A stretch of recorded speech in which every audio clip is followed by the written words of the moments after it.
Malaysia থেকে এসে এসে কাজ করতাম।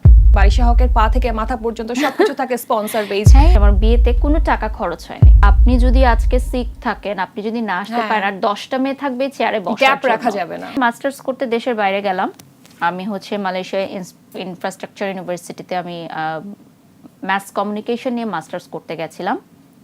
কিন্তু আমার বাংলাদেশে তখন এত কাজের চাপ ছিল, আর যেহেতু আমি অলরেডি তখন অনেকগুলো টিভি চ্যানেলে উপস্থাপনা করছি, সো আমার এপিসোডগুলো অফ হয়ে গেল, ক্লোজ হয়ে গেল। তখন প্রডিউসাররা বললো যে তোমাকে তো বাংলাদেশে থেকে কাজ করতে হবে।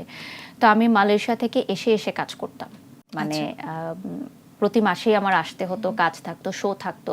আমি তখন নাচ করছি। তো একটা সময় আমার মনে হলো যে this is too expensive for me, যে আমি যে এসে এসে কাজ করছি এবং আমি ওখানে লেখাপড়ায় মন দিতে পারছি না, এখানে আমি কাজ করতে পারছি। এবং এই জায়গাটা এমন আপু যে আপনি যদি আজকে সিক থাকেন, আপনি যদি না আসতে পারেন, আর 10টা মেয়ে থাকবে চেয়ারে বসার জন্য, গ্যাপ রাখা যাবে না একদম। তো এইরকমই আমাদের মিডিয়া জগৎটা আসলে। এখানে ফেম মানি করতে দেরি নাই, আবার পড়তে দেরি নাই। অনেক বড় বড় তারকারা আপনারা দেখবেন যে হারিয়ে গেছে, নেই। হ্যাঁ, আমাদের সাথে যারা এসেছিল চলে গেছে, নেই। সুস্থ জীবন,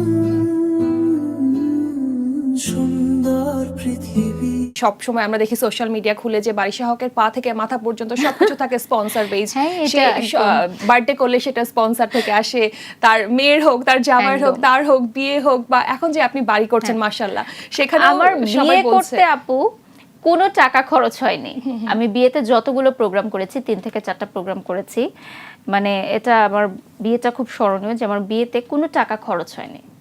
এটা একটা দারুণ বিষয়। মানে ড্রেস থেকে শুরু করে ভেন্যু বলেন, খাবার, তারপর হচ্ছে আপনার পোশাক আশাক, গহনা, মেকআপ, সো এভরিথিং। জানতে চাইবো যে বারিশা হকের খরচটা আসলে কোথায়, খরচ কোথায় করতে হচ্ছে, কারণ সবে স্পন্সর থেকে পাচ্ছে।